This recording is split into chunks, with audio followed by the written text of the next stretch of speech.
Has there ever been a release where you put everything in your life on pause just to get a brief moment of absolute peace so you can absorb everything you're experiencing?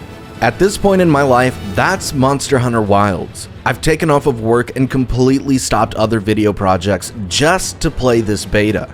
That's how much Monster Hunter means to me, and that's how excited I am for Wilds. The announcement for the beta came out of nowhere. I really wasn't expecting any sort of demo until about a month out from release. It's the season of gaming, and I've been going ham on Shadow Generations, Black Ops 6 Zombies, and more VR projects to come. So thanks to Ryozo-san and Capcom for completely destroying my plans. But that's okay, because Monster Hunter will always take top priority.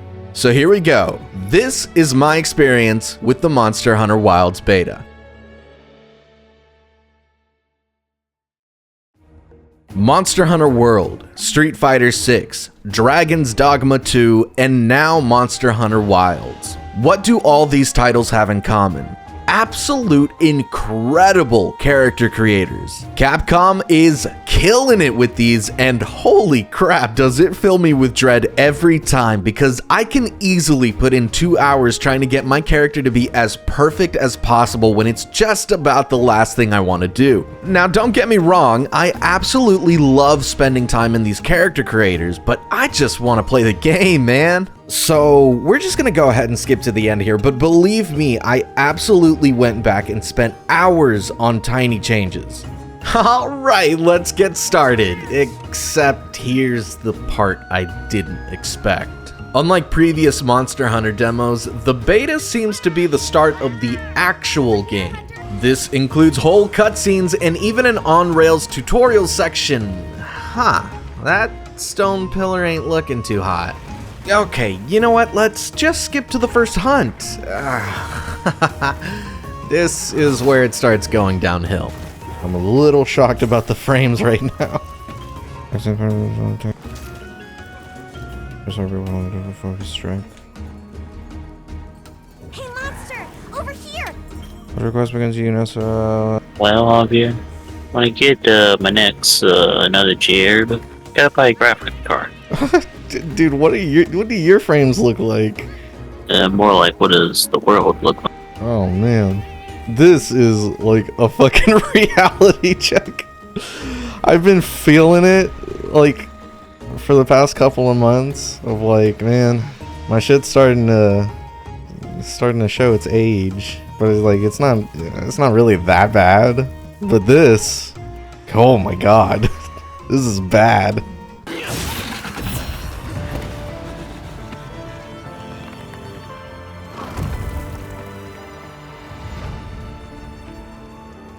Great work! I knew you were the best! Hooray! Man, that didn't do jack. At a certain point, I'm starting to think the problem is the game and not me. For me to turn everything down like that much and to see like basically no difference. This is a beta, and there have been graphical issues already. Let's break down what just happened. Tutorial. Look, I get it. This is primarily for new players, and Monster Hunter is an absolute daunting game with 1,000 things going on. I've been playing the series for over a decade now, and at this moment I would seriously prefer to fumble around in the dark and learn the new stuff on my own. Because one of the main things that's frustrating me is the constant pop-ups and pauses in gameplay.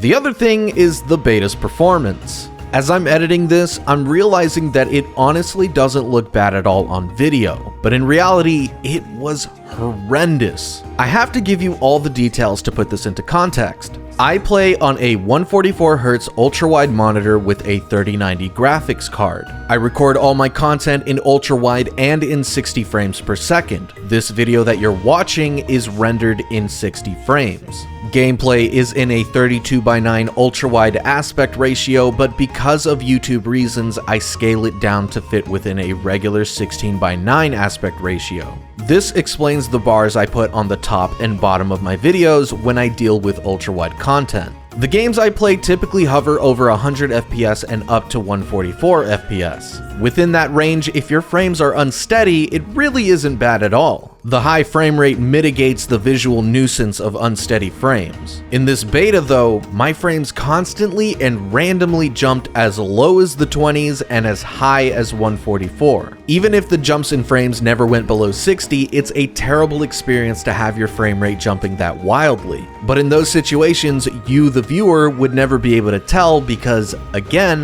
the video you're watching is rendered in 60 frames. As for turning down all the settings, it doesn't do jack diddly squat. It does make your game look uglier, especially if you turn down mesh quality, but it didn't improve my frames at all. Even changing DLSS to ultra performance didn't help. This was shocking, but it helped me realize that the problem wasn't entirely the power of my computer, it was the game. After the Chupacabra hunt, you're bombarded with more cutscenes, more tutorials, and more of whatever the hell this is. Okay. Okay. Alright, game. Okay, I'm pretty thrown off by the game's performance at this point, but at least the map is open now. I can freely play and explore, so let's do this. Don't you have your frame counter on, right? Yeah. What are you getting? Numbers. What are you getting? Just answer the question. Between 10 to 15. God damn, dude. I'm over here thinking this is bad. I can now understand why you're saying you need to upgrade. If the graphics were maxed out and I had good FPS, I would be genuinely pleased. I would be very pleased with the graphics. Because I love his fuzziness. But it looks like shit right now. Julian, that is an Aptonoth. Oh, this is adorable. What's up, brother? I am finding it very odd that they let you attack the Sacred. Something about that feels wrong to me, Julian. Yo, well, he's frozen. Oh, okay. Is it tripping out for you? I don't know. I like 5 frames. How am I supposed to know? Okay.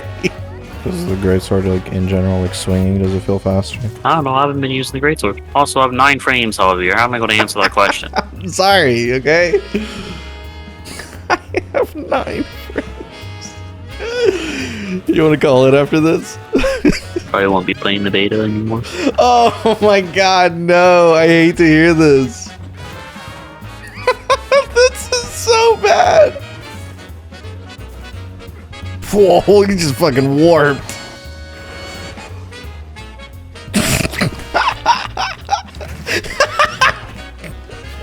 Oh my god. Holy shit, what is going on? Julian, does everything look normal to you? Well, don't sass me with your fucking answer. Well, I don't know why you keep asking dumbass fucking question. This is fucking something, dude. Oh my god, 40 frames? This looks fantastic. That was my first session, and it completely drained me. I really didn't know if I even wanted to play the beta anymore. Hell, my best bud 100% knew he didn't want to play the beta, and that crushed me because we've been playing Monster Hunter together for 10 years now, since 3 Ultimate. It just kind of hit me in a way that I wasn't expecting. The one thing that saved this beta for me was AMD FSR 3. For those who are unfamiliar, FSR 3 is AMD's answer to NVIDIA's DLSS, both of which use different methods to boost performance across games. As you saw earlier, I changed DLSS to Ultra Performance mode, and it did absolutely nothing for me. This is because I have a 30 series graphics card. While Monster Hunter Wilds supports up to DLSS 3, the 30 series graphics card can only utilize up to DLSS 2, which is obviously an older version. DLSS 2 is not enough to save this game. Out of pure curiosity, later that night I decided to test the beta on my laptop, which sports a 3080 mobile chip. While messing with the settings, I found out that FSR 3 is capable of frame generation just like DLSS 3. FSR 3 is also compatible with any modern graphics card, including my 30 series cards. This is genuine techno magic. I've never been able to use DLSS 3 frame generation, and I've never had a reason to bother with FSR in any capacity. So I was treading new waters here, and my reaction to frame generation brought me back to when I first tried DLSS with my 2080 Ti back in 2019. I was blown away. My frames weren't 100% steady, but they stayed high, and like I said earlier, that mitigates a ton of problems with frame rates. FSR 3 did bring its own issue, and that was ghosting. As you can see, my hunter will sort of leave an after image from time to time. At the same time, you can see some wackiness going on here on the sides of the screen. Honestly, not the biggest deal to me. Getting the major boost in frame rate puts the game in a playable state. On top of that, the official Monster Hunter Twitter account has already addressed that the game in general is in a much better state than the beta we got to play, and that the issues regarding the ghosting with frame generation will be fixed by the time the game launches. My heart, my soul, my body, my mind is at peace now. Let the hunting begin. It took a while to get used to how monsters fight in this game. This is the most fluid I've ever seen monsters in this series move, and it threw me for a loop. Monster Hunter is all about learning subtle patterns to avoid attacks and going in for the kill. A new generation means new monsters, new patterns, new systems, and a new moveset for weapons. Insect Glaive, Greatsword, Charge Blade, and Heavy Bowgun. The mainline team is in charge of Monster Hunter Wilds, so these are the 4 weapons I'm most interested in trying out. Starting with my main since its debut in 4 Ultimate, the Insect Glaive is hands down the coolest weapon around. Personally, I need this weapon to be a very hyper-specific way to enjoy it. World's iteration of the Insect Glaive improved on its debut in 4 Ultimate and was genuine perfection. I am so fickle about this weapon that the change from aiming the Kinsect using left trigger to right trigger in Rise is the main reason I completely dropped the Insect Glaive in that game, which is a change Wilds kept since left trigger activates focus mode. This is not a good sign. As it turns out, I actually can get used to it, and I'm just a big baby that hates change. Maybe I ought to give it another try in Rise. My one and only gripe is the removal of the strong jumping advancing slash, which could be used up to 5 times. It was great for repositioning, and the attack could not be deflected, which made it perfect for destroying monster parts. The biggest addition to weapon movesets is focus mode. Insect Glaive utilizes a new move to make extracts easier to get, but its focus move is flashy as hell and allows you to grab all 3 extracts at once while knocking down the monster. With all 3 extracts, you can unleash an awesome whirlwind attack. One of the greatest additions to the Insect Glaive specifically are charge attacks. Dealing powerful, heavy-hitting attacks with movements reminiscent of Wukong and Goku is unbelievably satisfying. Oh yeah, it's time to become the Monkey King. Even though it pains me to have my aerial movements killed, the trade-off with focus and charge attacks are solid changes that keep the Insect Glaive amongst one of the most interesting and fun weapons to use. It's time for the true OG, the Greatsword. The first time I truly used this weapon was earlier this year when I went back to play through the original Monster Hunter for PS2, which, good God, that was an adventure. For those who don't know, Gen 1 Greatsword can't charge up attacks. Yeah, I know, that's pretty insane to think about, right? Well, that's completely shaped how I use the weapon. I have gone back and played a bit of Monster Hunter 3 Ultimate, and the charging feels like a dream, but I didn't play enough for me to get used to it. Then tackling got involved with Gen 5, and I'm completely thrown for a loop. I'm practically learning the weapon all over again. All that being said, damn does it feel good. There's nothing quite like slamming down something that's much too big to be called a sword. Just an absolute heap of raw iron. And now you can aim it. Thank God for that. The focus attack has you viciously shredding across the monster's body. Now, this might sound a little silly, but my favorite addition is being able to charge your upward swing. Like I said, my perspective on this weapon is completely shaped by Gen 1. And in Gen 1, the best way to deal damage was to open with an unsheathing swing, followed by repeating and alternating side swings and upswings. If you time your upswing, now called an offset attack, perfectly, you'll be able to counter a monster strike in the most badass way possible. And blocking perfectly will cause a power clash between you and the monster. Man, it's undeniable that this weapon is a blast to use. Next up is the fusion weapon, the Charge Blade. I have a love-hate relationship with this weapon. It's one of the coolest weapons in the series, has some of the best designs to boot, the moves are flashy, and is capable of unleashing a devastating amount of damage. The problem is, in order to unleash said devastating damage, you have to manage keeping the sword and the shield powered up, which requires about 1,000 button inputs and can be time consuming.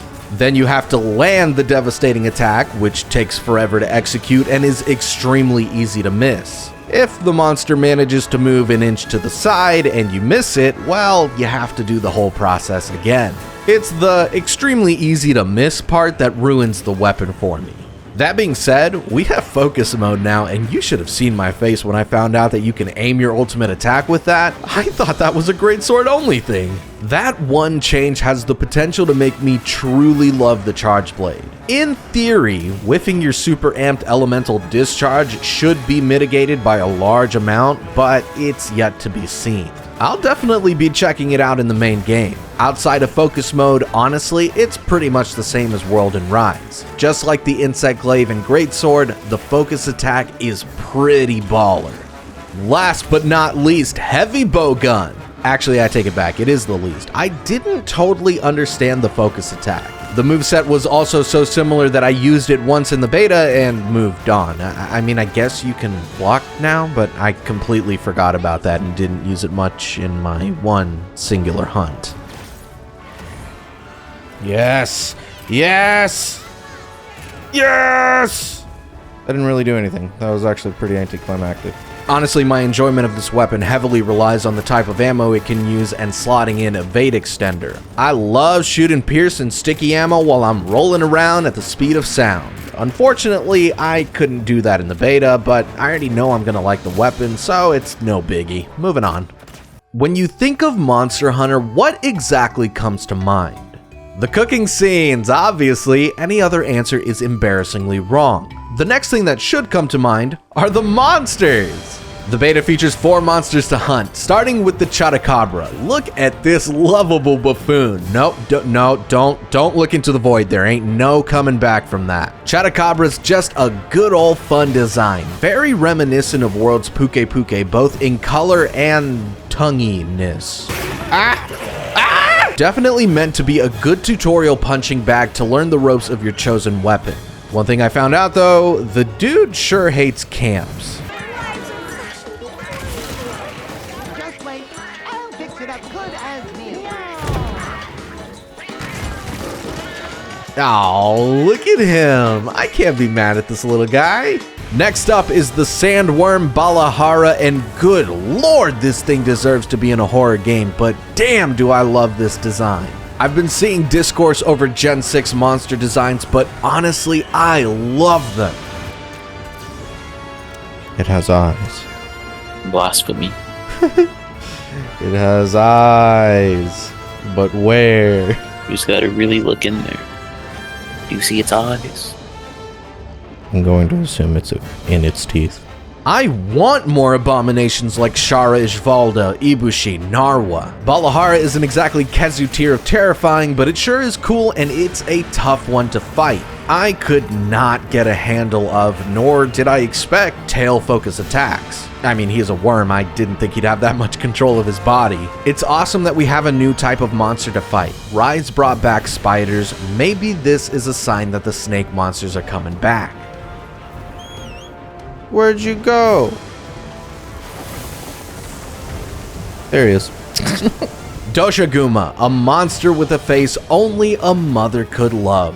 Chotacabra is easy peasy, Balahara is tricky but ultimately not that hard. Doshiguma felt like a proper hunt to test your skills with a weapon. I fought him a few times with the greatsword to practice my perfect blocks and offset attacks. It didn't go very well. I'm inexperienced with the greatsword, and the limited time with the beta meant that I wasn't exactly gonna learn his animations. That being said, I still had a blast and I felt like I learned a lot. This also meant that I ate a ton of dirt against this beast's savage attacks. Fortunately, that's where your trusty Sacred comes in. Your Sacred is a literal get-out-of-jail-free card, like comically so.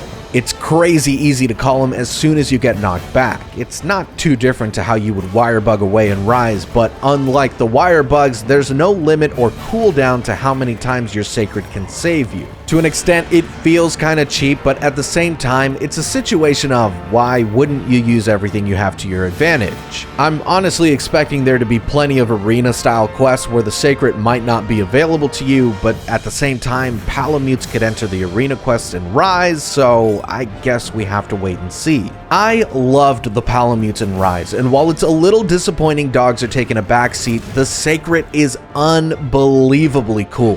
You can tell by the running animation alone that the Sacred is literally just a Palamute in the form of this raptor bird. The apex of the Windward Plains, Ray Dao, a thunderous sandstorm signifies his return to the map. This right here is a top-tier wyvern design. Yeah, actually, I do like this design more. Plus the whole railgun thing is pretty cool. Not a railgun, Javier. We already gone through this. If it's not a railgun, what is it? I don't know. Well, then it's a railgun. It's not a railgun. A railgun shoots a physical object.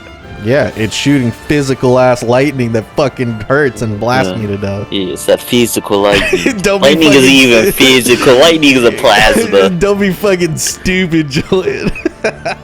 Railgun, not railgun, who cares? He's cool as shit and he is a tough mother to fight. In actuality, I would say his attacks are the most telegraphed out of the available monsters in the beta. The difficulty really comes from how familiar you are with your weapon as well as his one-shot kill ultimate attack. For those unfamiliar, the gear you're given in betas and demos are typically bare bones basic. You get the opportunity to fight monsters of varying difficulty with a key monster such as Gormagala in 4U, Nergigante in World, and Magnamalo in Rise being available to the most skilled players. Being paired with underleveled gear against an apex predator is simply par for the course for these demos and not indicative of what you might have in the full game. When I first fought Ray Dao, I knew the only way I could have a chance at slaying the wyvern was to use the insect glaive. This was my third session, and at this point I barely used the weapon as I was kind of all over the place trying everything possible during my second session since it was actually working properly unlike the first. This is all to say I was essentially still learning. This fight and the game in general is a visual marvel. Monsters and locales have never looked so detailed before. Doshiguma's fur and Ray Dao's electrical effect across his body are amazing to look at. I mean, the particle effects in the middle of combat, whether from storms or the creature tearing up the field, are truly incredible and adds a depth of intensity to your battle. Focus attacks are integral to keeping the monster down as much as possible, and the insect glaive in particular has the benefit of having easy access to those harder to reach spots and unleashing a devastating aerial version of its focus attacks. If I had to be critical about one thing, it would be the fact that large monsters during the beta would fight you for about 2 minutes and then leave. This was particularly annoying with Ray Dao as he would fly up to a high area of the map, then fly all the way down, then fly across the map, then fly back up. It was frustrating to say the least. Again? No, you're not. Yes, you are. Basically one hit and I'm dead. Oh, whoa! Yeah! Alright, that's what I'm fucking talking about. Oh, that's awesome. That's so exciting. Ray Dao is slain, a hunt worthy for the apex of the Windward Plains. My first session with the beta was certainly an experience. It just about killed my enthusiasm for the game because I genuinely thought there would be a chance my computer wouldn't handle it or it wouldn't be able to power through the potential of the game being unoptimized at launch. I'm not so worried about that anymore thanks to FSR 3. Focus mode. I was a bit weary about that as well, but as it turns out, it's an overall incredible system that brings improvements to weapons across the board. Speaking of, the weapons I tried out, I'm incredibly happy with, and I'm looking forward to trying more and hopefully broadening my weapon usage someday. There is so much to this beta that I didn't even cover. I was amazed that hunters could have long flowing hair, something that games in general have refused to do for a long time now because it simply didn't work.